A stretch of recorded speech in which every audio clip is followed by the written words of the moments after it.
ಕೊಡಗು ಜಿಲ್ಲೆಯಲ್ಲಿ ಅರಣ್ಯ ಕಾಲೇಜಿನ ವಿದ್ಯಾರ್ಥಿಗಳು ಬೀದಿಗಿಳಿದು ಪ್ರತಿಭಟಿಸ್ತಾ ಇದ್ದಾರೆ. ಕಳೆದ ಒಂದು ವಾರದಿಂದ ತಮ್ಮ ಬೇಡಿಕೆಯನ್ನಿಟ್ಟು ಮುಷ್ಕರ ಮಾಡ್ತಾ ಇದ್ರೂ ಕೂಡ ಯಾರೂ ಸ್ಪಂದಿಸಿಲ್ಲ. ಇದರಿಂದ ಕೆರಳಿ ಕೆಂಡವಾಗಿರೋ ವಿದ್ಯಾರ್ಥಿಗಳು ಸರ್ಕಾರದ ವಿರುದ್ಧ ರಣ ಕಹಳೆಯನ್ನ ಮೊಳಗಿಸಿದ್ದಾರೆ. ಆ ಕುರಿತ ಒಂದು ರಿಪೋರ್ಟ್ ಇಲ್ಲಿದೆ.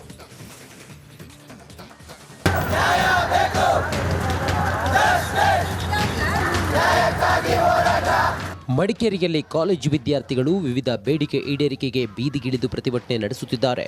ಪೊನ್ನಂಪೇಟೆ ಅರಣ್ಯ ಮಹಾವಿದ್ಯಾಲಯದ ವಿದ್ಯಾರ್ಥಿಗಳು ಕಳೆದ ಒಂದು ವಾರದಿಂದ ತರಗತಿಯನ್ನು ಬಹಿಷ್ಕರಿಸಿ ಧರಣಿ ನಡೆಸುತ್ತಿದ್ದಾರೆ. ಆದರೆ ಇದಕ್ಕೆ ಯಾವುದೇ ಸ್ಪಂದನೆ ಸಿಗದಿದ್ದಕ್ಕೆ ಮಡಿಕೇರಿ ಹಳೆ ಬಸ್ ನಿಲ್ದಾಣದಿಂದ ಪ್ರತಿಭಟನಾ ಮೆರವಣಿಗೆ ನಡೆಸಿದ್ರು.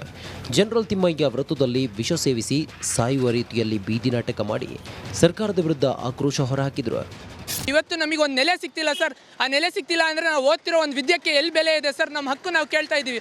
ನಮ್ಮ ಕಲ್ದೆ ನಾವು ಯಾರ್ದು ಕೇಳ್ತಿಲ್ಲ. ಹಾಗಾಗಿ ನಮಗೆ ಒಂದು ಕನಿಷ್ಠ ವಿದ್ಯಾರ್ಹತೆ ಒಂದು ಮಾಡ್ಕೊಡ್ಬೇಕು ಅಂತೇಳಿ ನಾವು ಸರ್ಕಾರಕ್ಕೆ ಇವಾಗಿಂದ ಅಲ್ಲ ಸರ್, ಮುಂಚಿಂದನೂ ನಾವು ಒಂದು ಮನವಿಯನ್ನು ಸಲ್ಲಿಸ್ತಿದ್ದೀವಿ. ಆದರೆ ಸರ್ಕಾರದಿಂದ ಯಾವುದೇ ಒಂದು ಸ್ಪಂದಿಸ್ತಿಲ್ಲ. ಹಾಗಾಗಿ ನಾವು ಒಂದು ಒಗ್ಗಟ್ಟನ್ನು ತೋರಿಸ್ಬಿಟ್ಟು ಇವತ್ತು ನಮಗೋಸ್ಕರ ಹೋರಾಡ್ತಿದ್ದೀವಿ ಸರ್. ನಮ್ಮ ಹಕ್ಕನ್ನು ನಾವು ಕೇಳೋದ್ರಲ್ಲಿ ಯಾವುದೇ ತಪ್ಪಿಲ್ಲ ಅಂತ ನಾನು ಭಾವಿಸ್ತೀನಿ. ಇನ್ನು ಡಿವೈಎಫ್ಒ, ಆರ್ಎಫ್ಒ ಹಾಗೂ ಎಸಿಎಫ್ ಹುದ್ದೆಗಳಿಗೆ ನಮ್ಮನ್ನು ನೇಮಕ ಮಾಡಿಕೊಳ್ಬೇಕು. ಬಿಎಸ್ಸಿ ಅರಣ್ಯಶಾಸ್ತ್ರ ಮಾಡುವವರಿಗೆ 100% ಮೀಸಲಾತಿ ನೀಡಬೇಕು ಅನ್ನೋದು ಪ್ರತಿಭಟನಾಕಾರರ ಪ್ರಮುಖ ಬೇಡಿಕೆ. ಕಳೆದ ಹಲವು ವರ್ಷಗಳಿಂದ ಈ ಬೇಡಿಕೆಯನ್ನು ಇಟ್ಕೊಂಡು ಪ್ರತಿಭಟನೆ ನಡೆಸುತ್ತಿದ್ದರು. ಸರ್ಕಾರ ಸ್ಪಂದಿಸಿಲ್ಲ. ಆದ್ದರಿಂದ ಸರ್ಕಾರದ ಆದೇಶ ಬರುವವರೆಗೂ ಪ್ರತಿಭಟನೆ ಮುಂದುವರಿಸುವ ಎಚ್ಚರಿಕೆ ನೀಡಿದ್ದಾರೆ. ಅವರು ನಮ್ದು ಸೋಲ್ ಎಲಿಜಿಬಿಲಿಟಿ ಕನ್ಸಿಡರ್ ಮಾಡಲೇಬೇಕು ಸರ್. ನಮ್ದು BSc ಫಾರೆಸ್ಟ್ರಿನ ಇದನ್ನ ಮಿನಿಮಮ್ ಎಜುಕೇಷನ್ ಆಗಿ ಕನ್ಸಿಡರ್ ಮಾಡತನ ನಾವು ಇದನ್ನ ನಿಲ್ಲಿಸಲ್ಲ ಸರ್. ಇವಾಗ DYRFO, RFO ಮತ್ತು ACF ಅನ್ನೋ ಹುದ್ದೆಗಳಿಗೆ ಸರ್. ನಾವು ಅರಣ್ಯದಲ್ಲಿ ಕಷ್ಟಪಟ್ಟು ತರಬೇತಿ ಪಡೆದು ವಿದ್ಯಾಭ್ಯಾಸ ಮಾಡುತ್ತಿದ್ದು ನಮ್ಮ ಜೀವಕ್ಕೂ ಭದ್ರತೆ ಇರಲ್ಲ. ಇಷ್ಟೆಲ್ಲ ಮಾಡಿದರೂ ನಮ್ಮನ್ನು ಸರ್ಕಾರ ಕಡೆಗಣನೆ ಮಾಡುತ್ತಿದೆ ಅಂತ ಆರೋಪಿಸಿದ್ದಾರೆ. ಆದ್ದರಿಂದ ಮಾಡು ಇಲ್ಲವೇ ಮಡಿ ಎಂಬಂತೆ ಹೋರಾಟವನ್ನು ತೀವ್ರಗೊಳಿಸಿದ್ದಾರೆ. ಸರ್ಕಾರ ಆದೇಶ ಮಾಡುವವರೆಗೂ ತಾವು ಪ್ರತಿಭಟನೆ ಮುಂದುವರಿಸುವ ಎಚ್ಚರಿಕೆಯನ್ನು ಕೂಡ ನೀಡಿದ್ದಾರೆ. ಕ್ಯಾಮರಾಪರ್ಸನ್ ದಿವಾಕರ್ ಜೊತೆ ಅನುಕಾರ್ಯಪ್ಪ, ರಿಪಬ್ಲಿಕ್ ಕನ್ನಡ, ಕೊಡಗು.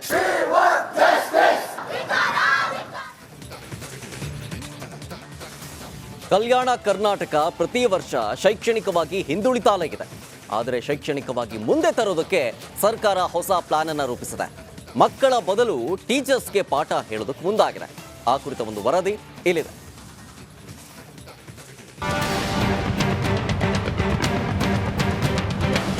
SSLC ಮತ್ತು PUC ವಿದ್ಯಾರ್ಥಿಗಳು ರಿಸಲ್ಟ್ ಬಂದಾಗ ಕಲ್ಯಾಣ ಕರ್ನಾಟಕದ ಜಿಲ್ಲೆಗಳಿಗೆ ಕೊನೆಯಿಂದ ಸ್ಥಾನ ಸಿಗೋದು ಪ್ರತಿ ವರ್ಷ ಪಕ್ಕಾ ಆಗಿರುತ್ತೆ. ಅದಕ್ಕೆ ಕಾರಣ ಗುಣಮಟ್ಟದ ಶಿಕ್ಷಣದ ಕೊರತೆ, ಮೂಲಸೌಕರ್ಯ, ಬಡತನ, ಹೀಗೆ ಅನೇಕ ಕಾರಣಗಳಿವೆ. ಆದ್ರೆ ಸದ್ಯ ಕಲ್ಯಾಣ ಕರ್ನಾಟಕ ಹೊತ್ತುಕೊಂಡಿರೋ ಈ ಹಣೆಪಟ್ಟಿ ಹೋಗಲಾಡಿಸಲು ಸರ್ಕಾರ ಹೊಸ ಪ್ಲಾನ್ ರೂಪಿಸಿದೆ.